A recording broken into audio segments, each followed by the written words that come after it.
A recent explosion in retail options trading appears to be driving some of the exaggerated moves that we've seen in some of these stocks. The moves appear not entirely to be part of just the short squeeze and the meme phenomenon and Reddit, but maybe also something to do with options. Take a look at 1 week charts of Avis and Bed Bath & Beyond. Both spiked. Avis jumping about 70%. Bed Bath & Beyond surged more than 70% in after-hours trading on Tuesday. Still up more than 37%.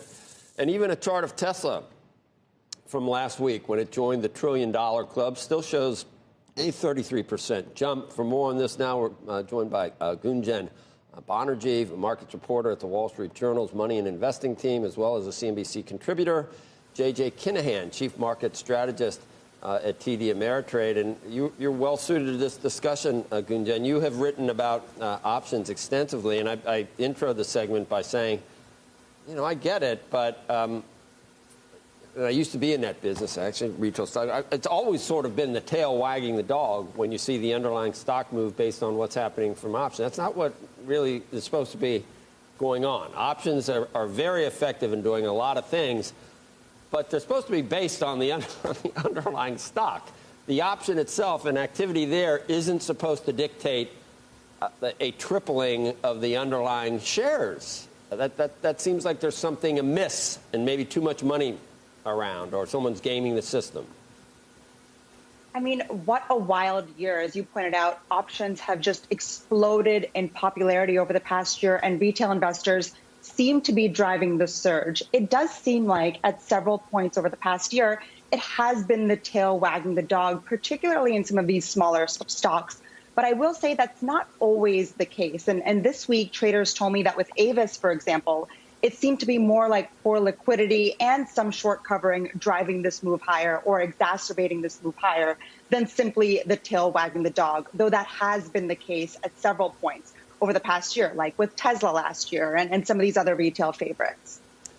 So, Gunjan, let's say someone decides that Tesla goes for $1,000. Someone buys the $2,000 call, and suddenly the underlying Tesla shares are affected by someone going out $1,000 on the strike price. Why should that make sense, that the underlying stock goes up because someone buys an out-of-the-money call double where the already highly appreciated stock is already trading? Why does that make sense?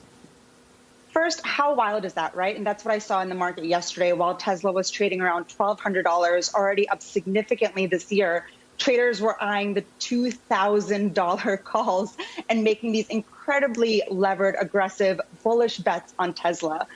But where the options activity can kind of play a role in the stock is because, let's say I'm a retail investor, I'm buying that $2,000 call. There's likely a professional trader on the other side of that trade, and they need to hedge their exposure. And that's where traders say the options activity can exacerbate these moves higher.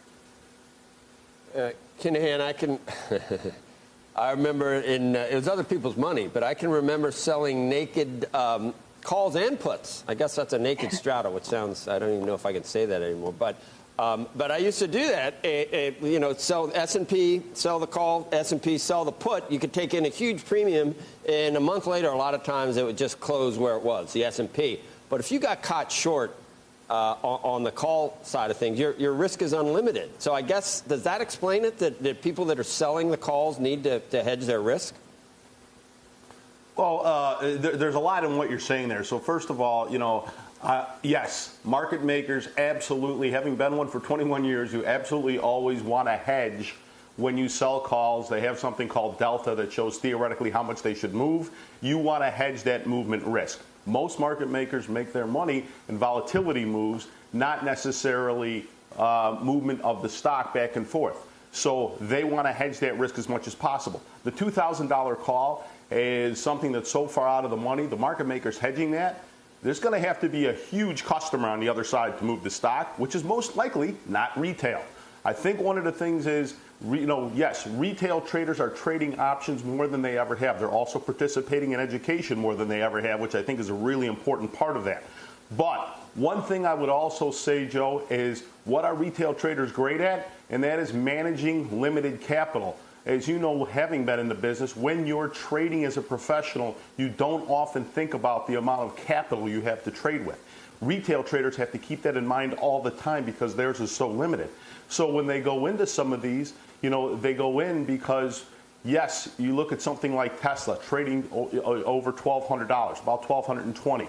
Well, most people, if they want to buy 100 shares or a round lot, can't afford to do that because it's too big a proportion of their account.